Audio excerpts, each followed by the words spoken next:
విద్యార్థి సంఘం నాయకుడిగా విద్యార్థి సమస్యలపై ఎన్నో పోరాటాలు చేశానన్నారు కర్నూలు జిల్లా గ్రంథాలయ చైర్మన్ సుభాష్ చంద్రబోస్.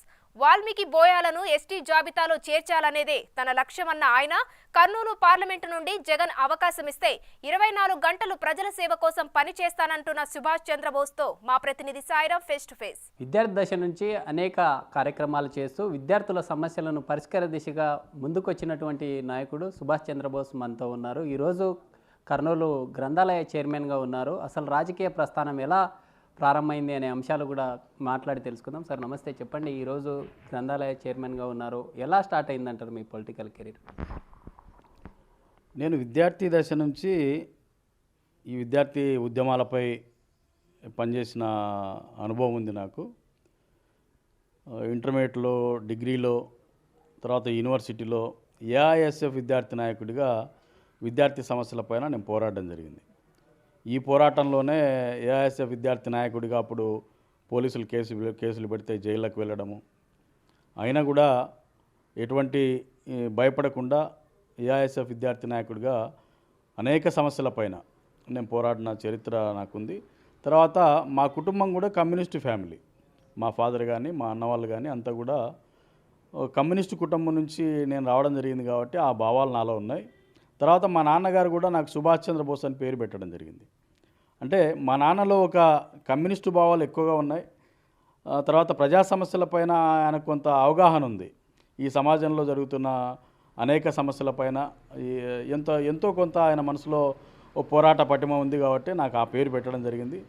మరి ఆయన పేరు పెట్టిన ప్రభావం లేదా మా కుటుంబంలో ఉన్న కమ్యూనిస్టు భావాలు ఉన్న కుటుంబం కాబట్టి నాకు విద్యార్థి దశ నుంచే ఏఐఎస్ఎఫ్ నాయకుడిగా నేను ఇదే కర్నూలులో ఇంటర్మీడియట్, డిగ్రీ దాకా చదువుకోవడం జరిగింది. తర్వాత ఎస్కే యూనివర్సిటీలో ఎంఏఎల్ఎల్ఎం పూర్తి చేశాను. ఎంఏఎల్ఎల్ఎం పూర్తి చేసిన తర్వాత ఇక్కడే మరి అడ్వకేట్గా కర్నూలు కోర్టులో నేను న్యాయవాదిగా పనిచేస్తూ మరి ప్రజా సమస్యలపైనే కాకుండా నేను కమ్యూనిటీ పరంగా కూడా అనేక పోరాటాలు నేను చేస్తున్నా. ఇప్పుడు అంటే చూడొచ్చు సార్, అంటే కమ్యూనిస్టులుగా ఉన్నటువంటి వారు ఆ కమ్యూనిస్టులుగానే కొనసాగిస్తూ ఉంటారు. కానీ ప్రజెంట్ మీరు ఉన్నటువంటి వైసీపీ పార్టీతో ఎలా అనుబంధం ఏర్పడింది, ఎలా ముందుకు వచ్చారు? నేను ప్రధానంగా వాల్మీకి బోయలను ఎస్టీలుగా చేర్చాలని చెప్పి నేను పోరాడుతున్నా.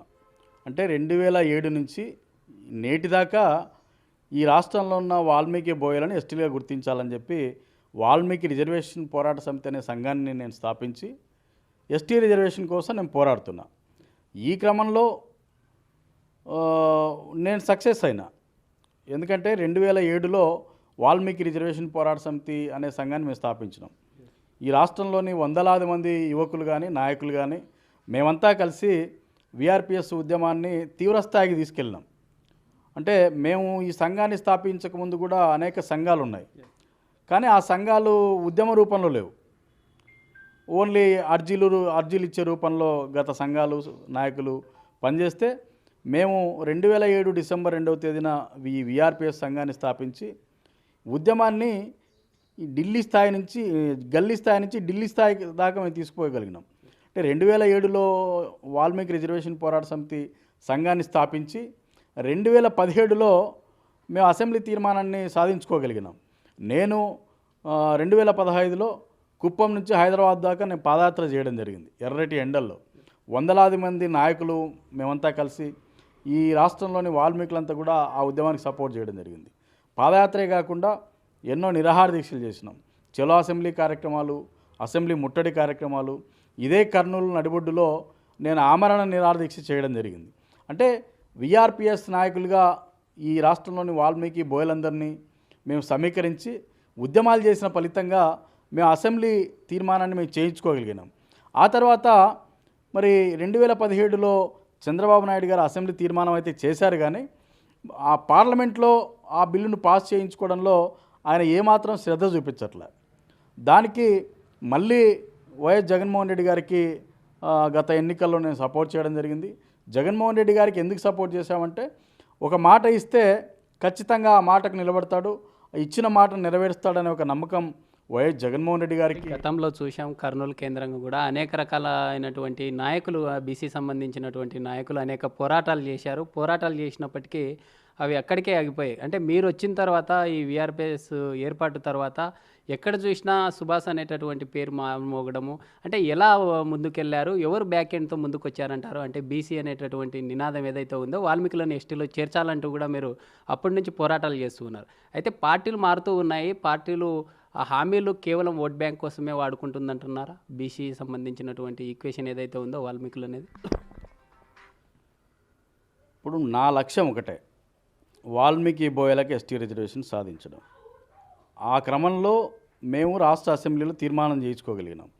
వైఎస్ జగన్మోహన్ రెడ్డి గారు ముఖ్యమంత్రి అయిన తర్వాత కూడా ఒక ఏకసభ్య కమిషన్ వేసి అసెంబ్లీ తీర్మానం చేసి పార్లమెంట్కి పంపించడం జరిగింది. చంద్రబాబు నాయుడు గారు లాగా తూతూ మంత్రంగా అసెంబ్లీ తీర్మానం చేసి పార్లమెంట్కి పంపించి చేతులు దులుపుకోలే జగన్మోహన్ రెడ్డి గారు.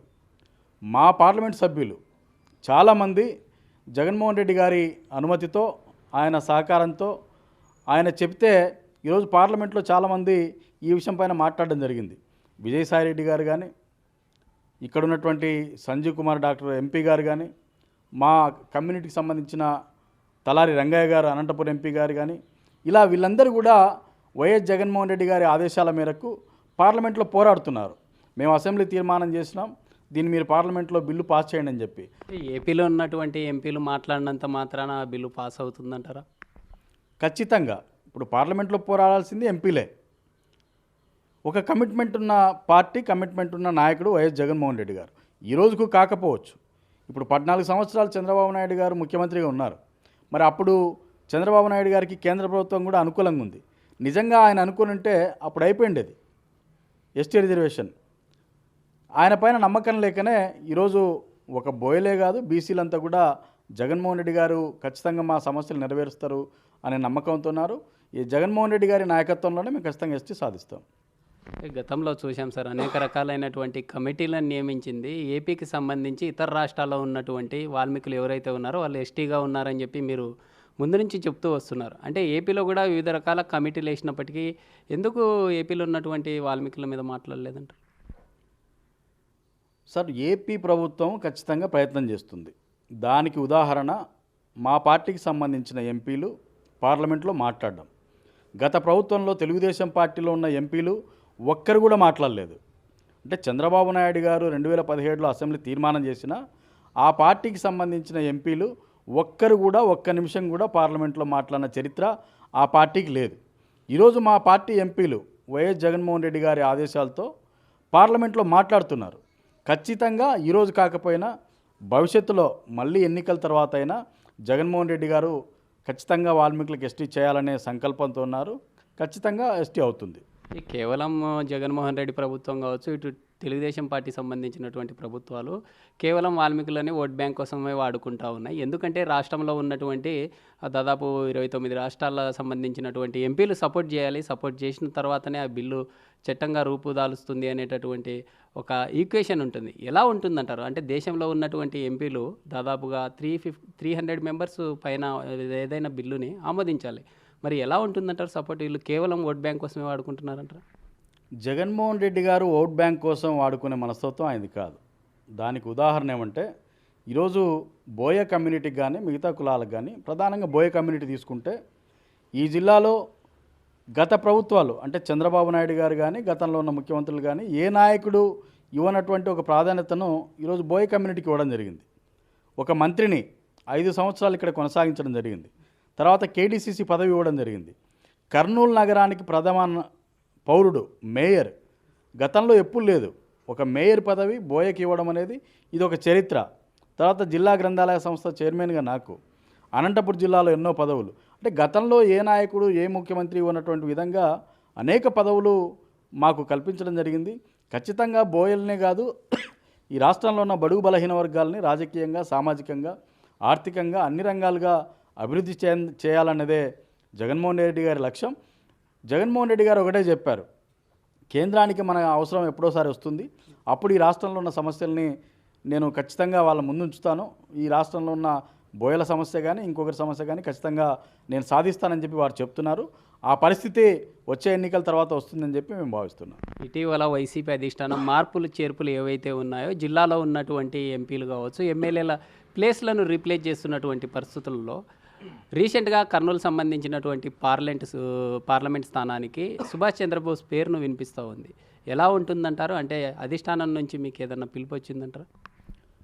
సరే, ఇప్పుడు పార్టీ మార్పులు చేర్పులు అనేది అది మా పార్టీ అంతర్గత విషయం. సరే, ఎవరిని ఎక్కడ పోటీ చేయించాలా అనేది వైఎస్ జగన్మోహన్ రెడ్డి గారి ఇష్టం. అది ఉన్న సర్వేలను బట్టి తర్వాత ఎవరైతే ఎమ్మెల్యేలుగా ఎంపీలుగా ఉన్నారో వాళ్ళు పనిచేసిన విధానాన్ని బట్టి అధినాయకులు నిర్ణయం తీసుకుంటారు. మరి నా వరకు వస్తే కర్నూలు ఎంపీగా పోటీ చేయాలనే ఆలోచన కానీ ఆ ఆశ కానీ నాకుంది. వైఎస్ జగన్మోహన్ రెడ్డి గారి దృష్టికి కూడా నేను ఈ విషయాన్ని తీసుకెళ్లడం జరిగింది. మరి నాకు ఖచ్చితంగా వైఎస్ జగన్మోహన్ రెడ్డి గారు ఎంపీ సీటు కేటాయిస్తారని చెప్పే ఆశాభావం నాలో ఉంది. ఎలా ఉంటుందంటారు సార్? ఇప్పటికే జిల్లాల్లో సంబంధించినటువంటి 4 ఎమ్మెల్యేల ప్లేస్లను చేంజ్ చేయడం జరిగింది, ఒక ఎంపీ ప్లేస్ను చేంజ్ చేయడం జరిగింది. రానున్న రోజుల్లో ఈ వైసీపీ సంబంధించినటువంటి అధిష్టానానికి సంబంధించి మీరు ఎలా ముందుకెళ్తా ఉన్నారు?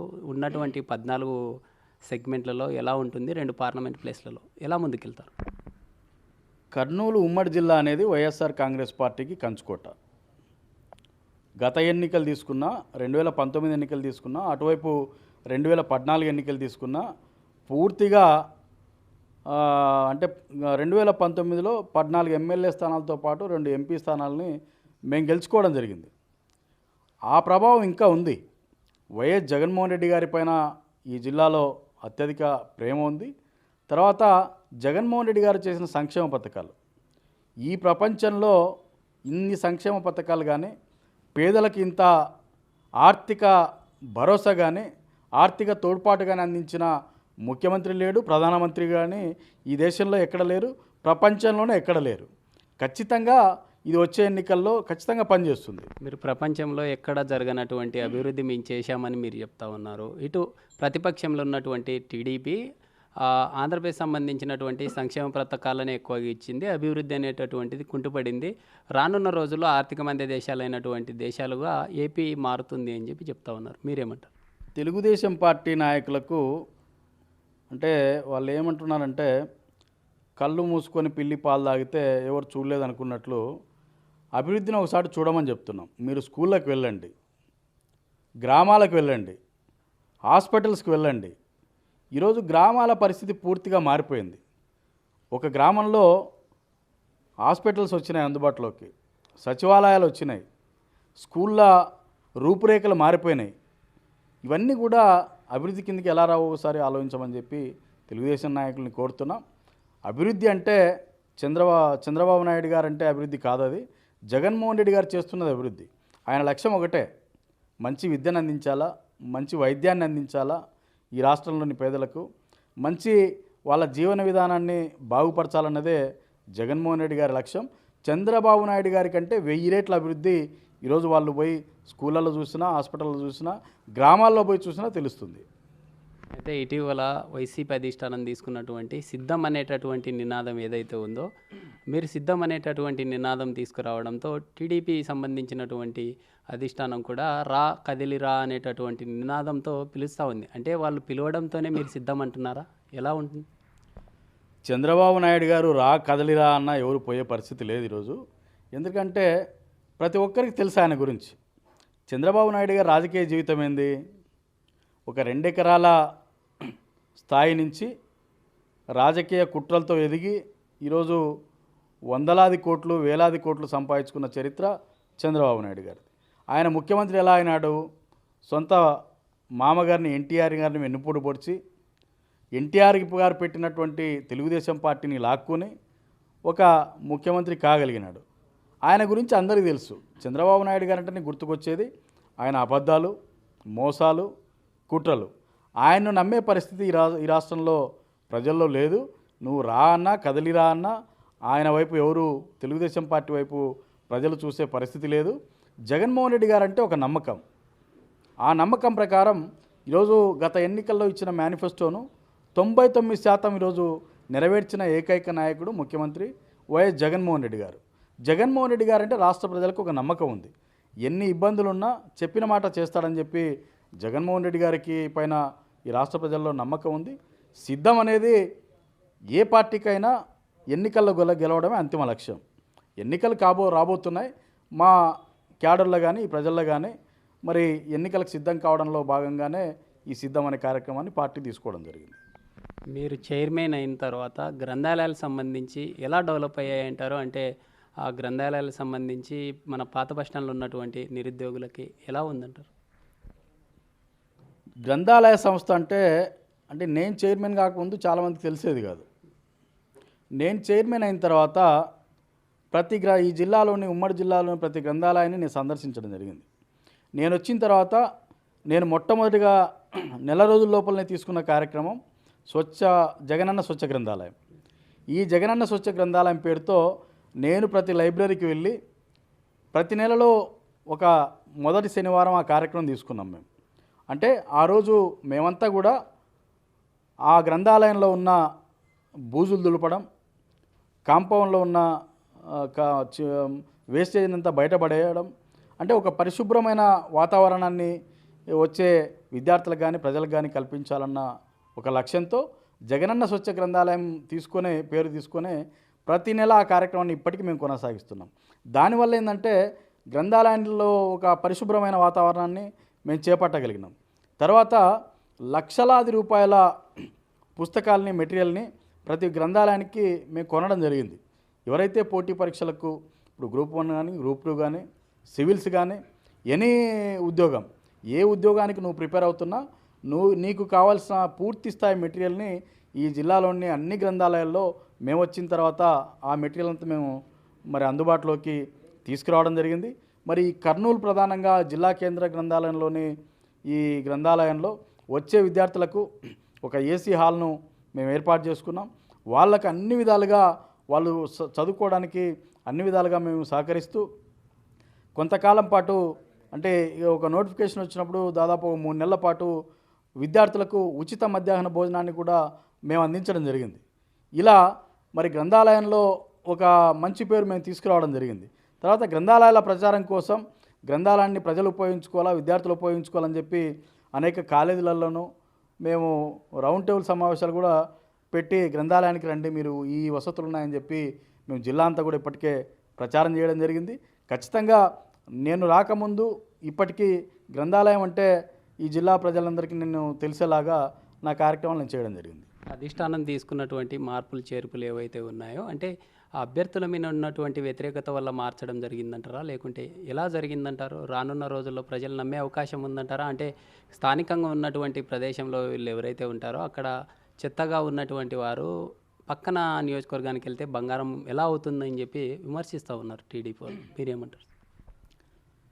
ఇప్పుడు మా పార్టీ అధినాయకుడికి కొన్ని ఈక్వేషన్స్ ఉంటాయి. ఇప్పుడు ఎవరు పోటీ చేసినా జగన్మోహన్ రెడ్డి గారే మా పార్టీకి బలం. ఖచ్చితంగా జగన్మోహన్ రెడ్డి గారి నాయకత్వాన్ని బలపరచడానికి రాష్ట్రంలోని ప్రజలంతా సిద్ధంగా ఉన్నారు. పార్టీ మార్పులు అనేది జగన్మోహన్ రెడ్డి గారికి ఉన్న సర్వేల్ని బట్టి, మా ముఖ్యమంత్రి గారికి ఉన్న సర్వేల్ని బట్టి ఆయన చేయడం జరిగింది. అది సహజం. అది ఏ పార్టీ అయినా ఎవరిని ఎక్కడ మార్చాలనేది అధినాయకుడికి ఉంటుంది. ఖచ్చితంగా జగన్మోహన్ రెడ్డి గారి నాయకత్వాన్ని ఈ రాష్ట్ర ప్రజలంతా కోరుకుంటున్నారు. వచ్చే ఎన్నికల్లో కూడా ఈ రాష్ట్రంలోని ప్రజలంతా కూడా మళ్ళీ జగన్మోహన్ రెడ్డి గారిని ముఖ్యమంత్రిగా చేసుకోవడానికి సిద్ధంగా ఉన్నారు. సుభాష్ని కేవలం ఓట్ బ్యాంక్ కోసమే వాడుకోవాలని వైసీపీ అధిష్టానం చూస్తుందా, లేకుంటే రానున్న రోజుల్లో ఏదన్నా క్యాడర్ పదవి ఇచ్చే అవకాశం ఉందంటారా? అంటే నాకు ఇప్పటికే జిల్లా గ్రంథాలయ సంస్థ చైర్మన్గా నాకు అవకాశం కల్పించడం జరిగింది. నేను 2014 సంవత్సరం నుంచి వైఎస్ జగన్మోహన్ రెడ్డి గారి అభిమానిగా, వారి అనుచరుడిగా నేను పార్టీ కోసం పనిచేస్తున్నా. 2014లో ఎన్నికల్లో నేను వ్యక్తిగతంగా వైఎస్ఆర్ కాంగ్రెస్ పార్టీ అభ్యర్థుల గెలుపు కోసం పనిచేశాను. తర్వాత 2017లో నంద్యాలలో జరిగిన ఉప ఎన్నికల్లో కూడా నేను వైఎస్ఆర్ కాంగ్రెస్ పార్టీ కోసం నా వ్యక్తిగత అభిమానంతో నేను పనిచేయడం జరిగింది. 2019 ఎన్నికల్లో కూడా నేను ఈ కర్నూలు జిల్లాతో పాటు అనంతపురం జిల్లాలో కూడా నేను వైఎస్ఆర్ కాంగ్రెస్ పార్టీ గెలుపు కోసం నా వంతు కృషిని నేను చేయడం జరిగింది. తర్వాత జగన్మోహన్ రెడ్డి గారు చేపట్టినటువంటి చారిత్రాత్మకమైన పాదయాత్రలో నేను ప్రతి జిల్లాలో పాల్గొనడం జరిగింది. నాకు ఖచ్చితంగా వైఎస్ జగన్మోహన్ రెడ్డి గారు రాజకీయంగా నాకు అవకాశాలు కల్పిస్తారనే నమ్మకం నాకుంది. ఇటీవల సామాజిక సాధికార యాత్రలంటూ చేపట్టడం జరిగింది రాష్ట్రంలో. నిజంగా రాష్ట్రంలో ఈరోజు సామాజిక యాత్రల వల్ల సామాజిక వర్గాలకు మంచి జరిగిందంటారా? సార్, సామాజిక న్యాయం చేస్తాననే దమ్మున్న ఏకైక నాయకుడు వైఎస్ జగన్మోహన్ రెడ్డి గారు. చంద్రబాబు నాయుడు గారు ఇంతవరకు సామాజిక న్యాయం నేను చేస్తాననే మాట కూడా ఇంతవరకు అనలే. అంటే ఆ మాట మాట్లాడాలంటే కూడా ఒక ధైర్యం ఉండాలా, ఒక ధైర్యం ఉండాలా ఒక మనిషిలో. నిజంగా ఈరోజు సామాజిక న్యాయం అంటేనే ఎవరు గుర్తుకొస్తారు? బడుగు బలహీన వర్గాలకు సామాజిక న్యాయం చేస్తానని చెప్పి. అంటే ఒక వర్గం దీన్ని వ్యతిరేకించే అవకాశం ఉన్నప్పటికీ కూడా నేను సామాజిక న్యాయం చేస్తా, ఎస్సీ ఎస్టీ బీసీ మైనారిటీ వర్గాలకు సామాజిక న్యాయం చేస్తానని చెప్పి ధైర్యంగా చెప్పగలిగిన నాయకుడు వైఎస్ జగన్మోహన్ రెడ్డి గారు. అలాంటి నాయకుడిని మేము నమ్ముకుంటాం తప్ప మరి కుట్ర రాజకీయాలతో రాజకీయ అవకాశవాదిగా ఉన్నటువంటి చంద్రబాబు నాయుడు గారిని ఎస్సీ ఎస్టీ బీసీ మైనారిటీలే కాదు, ఈ రాష్ట్రంలోని ఏ వర్గాలు కూడా ఆయన నమ్మే పరిస్థితి లేదు.